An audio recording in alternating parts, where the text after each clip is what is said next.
Dear students, welcome to the classes of Array Academy. We are studying double entry bookkeeping for standard 11th students.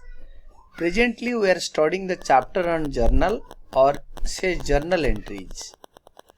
The question is, enter the following transactions in the journal of Suresh of Delhi, who trades in ready-made garments. Readymade garments का व्यापारी है mister Suresh. तो journal entries in the books of Suresh. Suresh के book में journal entry लिखो. तो write down date, particulars, ledger folio, debit, credit. Date कलम में यहाँ पे ईयर लिखो. Don't put a question mark. Then यहाँ पे रुपीज का सिंबल, फोराडियन symbol. Then Suresh paid in bank as capital. Bank में कैपिटल जमा किया. तो this is bank account debited to capital account. This is bank account debited to capital account. Increase in bank balance, increase in asset is debited and increase in capital is credited. Increase in capital, it is not decreasing. Capital is also increasing. Increase in capital is credited. It is bank account debited to capital account. Being started business by paying capital into bank, by depositing capital या by paying capital into bank. Next, bought goods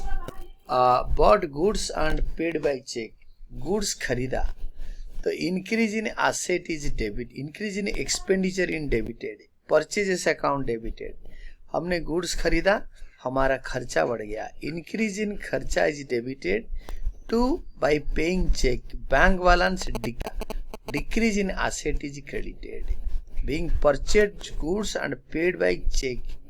check मतलब bank balance decrease. Decrease in asset is credited. Third होता है sold goods to Mukund and company Delhi. उधार पे goods बेच, जिसको हम उधार पे गुड्स बेचते हैं वो हमारा डेटर होता है.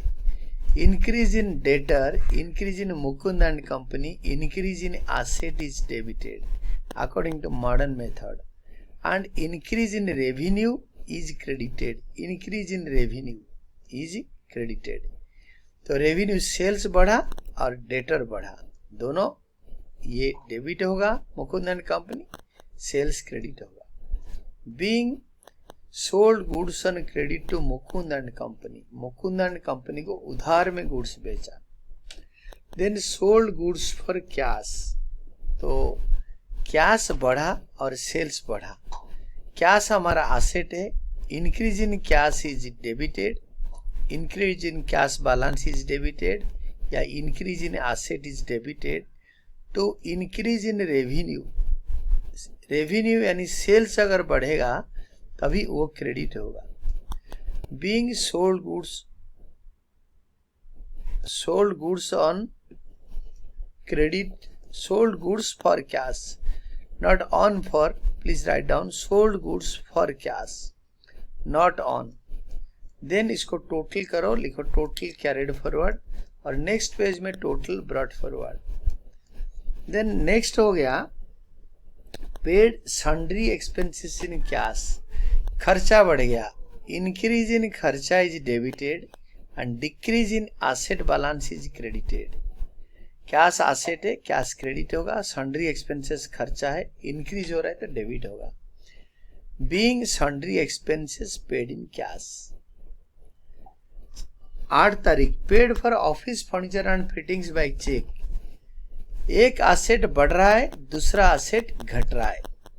Increase in asset is debited and decrease in asset is credited. तो फर्नीचर एंड फिटिंग्स एसेट है, बढ़ रहा है तो increase in asset is debited and decrease in bank balance is credited. Being purchased furniture and fittings by cheque. 8th के बाद 9th bought goods from Ramesh and brothers.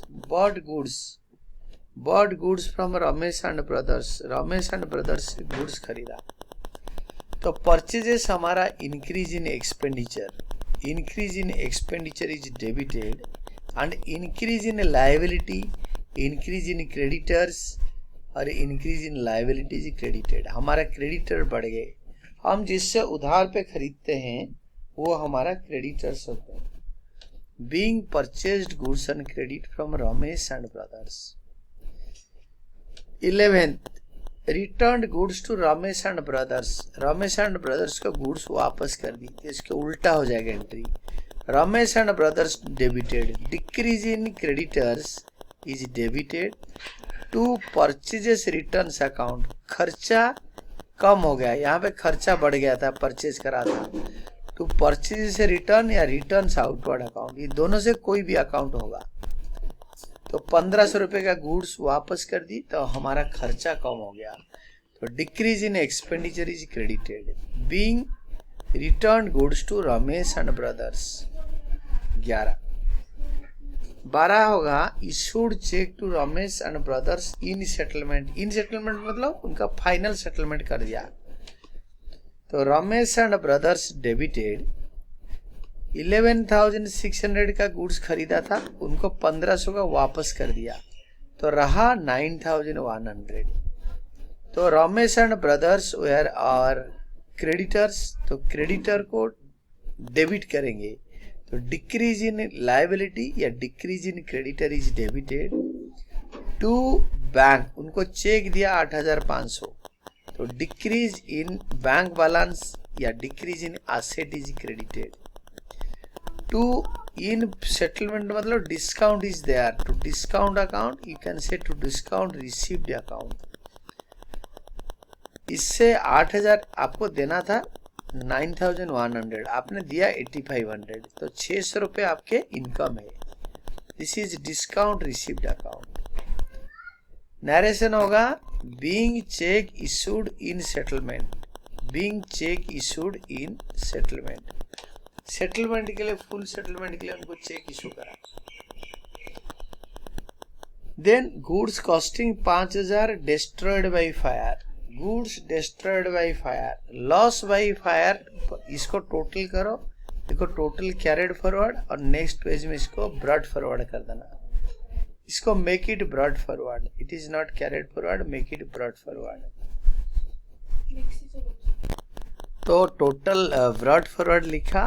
Broad forward लिखने के बाद goods costing 5,000 destroyed by fire, तो loss हो गया। Increase in loss यानी decrease in profit is debited, दोनों एक ही है। Increase in loss, increase in expenditure is debited to purchases, क्योंकि जब लॉस हो जाता है हम कॉस्ट प्राइस में ही हिसाब लगाते हैं, हम उसमें प्रॉफिट जोड़ते नहीं है। क्योंकि लॉस हो गया तो परचेजेस से माइनस होगा। Decrease in expenditure is debited credited and increase in expenditure या loss is debited. Now being goods lost by fire. April 12 के बाद April 20 insurance company paid claim, insurance company claim दे दिया तो बैंक अकाउंट डेबिटेड, पैसे मिला या cash मिला होगा। Increase in asset balance, increase in bank balance is debited to insurance company account. यहाँ पे इंश्योरेंस कंपनी जब लॉस हुआ था हमारा डेटर बन गया था, तो डेटर डिक्रीज हो गया। Decrease in asset is credited and increase in asset balance is debited. Being insurance company paid claim 4,000। Then 12 तारीख को ये दोनों एंट्री के बाद 20 तारीख इंश्योरेंस कंपनी पेड क्लेम, तो 12 तारीख को एक एंट्री था and goods costing rest 2 entry था 12 तारीख को, we did it। then इसका ये जो डेट है it should be 20th, इसको make it 20th April, bank to insurance company, otherwise entry ठीक है। then next one is 30th, bank charge interest, interest हमारा खर्चा है, बैंक चार्ज करता है।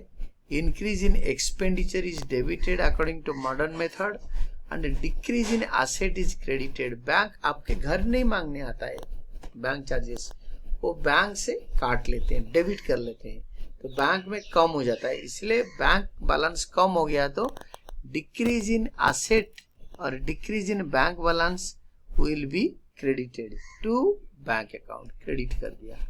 Being interest charge by bank. April 30 के बाद नेक्स्ट होता है borrowed फ्रॉम रिधि 10% पर annum इंटरेस्ट। हमने लोन लिया तो cash account debited, increase in asset और increase in cash balance is debited to Ridhi's loan account, increase in liability is credited. Being borrowed from Ridhi at the rate of 10% interest from bank. Then received from Mukund and company on account. On account मतलब 3000 अभी ले आए और भी बाद में पैसे लेंगे। There is some part payment receive कर लिया। Received from Mukund and company तो कैश ही रिसीव करा होगा। इंक्रीज इन एसेट और increase in cash account is debited. तो increase in asset is debited, increase in asset is debited to जो payment कर रहे हैं मुकुंद हमारे Mukund and company.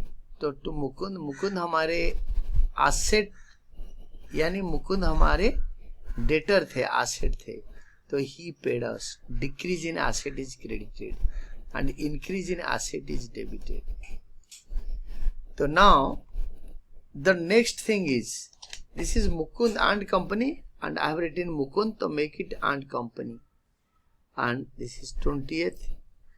Next one is 30th का being received cash from Mukund company on account. On account मतलब cash लिया है और कंटिन्यूस पेमेंट में और भी पैसे लेंगे। तो टोटल कैरी फॉरवर्ड कर दिया नेक्स्ट पेज में दोनों कलम को, फिर नेक्स्ट पेज में ब्रॉड फॉरवर्ड कर दिया। तो देन नेक्स्ट वन इज आपके मुकुंद से पैसे लेने के बाद sold household furniture and paid the account into the amount into the business, यानी कैपिटल बढ़ गया तो cash account debited, increase in cash balance और asset balance is debited to capital account, increase in capital is credited. Being sale proceeds of household furniture invested in business, घर का furniture बेचा business में लगा दिया। Then sold goods costing 5,000 to Anita for cash at a profit of 20% on cost less 20% trade discount. तो Anita debited for cash debited to sales. इसमें being sold goods for cash तो इसीलिए इंक्रीज इन एसेट डेबिटेड। दोनों case में cash asset है, बढ़ गया, debit कर दिया। 5000 का 20% ऐड करो, 6000 का 20% हो गया 1200 माइनस करके 4800। इंक्रीज इन सेल्स या increase in revenue is credited. Last transaction sold goods costing 20000 to Sunil at a profit of 20% on sale less 20% trade discount and paid cartage 150 to be charge from the customer. तो Sunil debited to sales to cash, ये 150 freight पे किया तो cash में pay किया। Decrease in asset is credited, increase in revenue is credited. Sunil हमारा debtor है, पैसे देगा हमें, तो इंक्रीज इन डेटर यानी increase in asset is debited, increase in asset is debited. Being sold goods to Sunil at 20% on sales is for example 20,000 plus 20,000 का 25% हो गया 25,000, 25,000 का 20% 5,000, 5,000 माइनस करके 25,000 से 20,000 आएगा। And cartage paid to be charge from the customer, इसीलिए हमने Sunil to cash लिखा। कार्टेज सुनील से लेंगे, अगर सुनील से चार्ज नहीं करते तो इसका एंट्री होता है कार्टेज टू कैश 150 ईच। तो जर्नल को टोटल करो and this is all about your answer and explanation and keep on studying, पढ़ते रहो।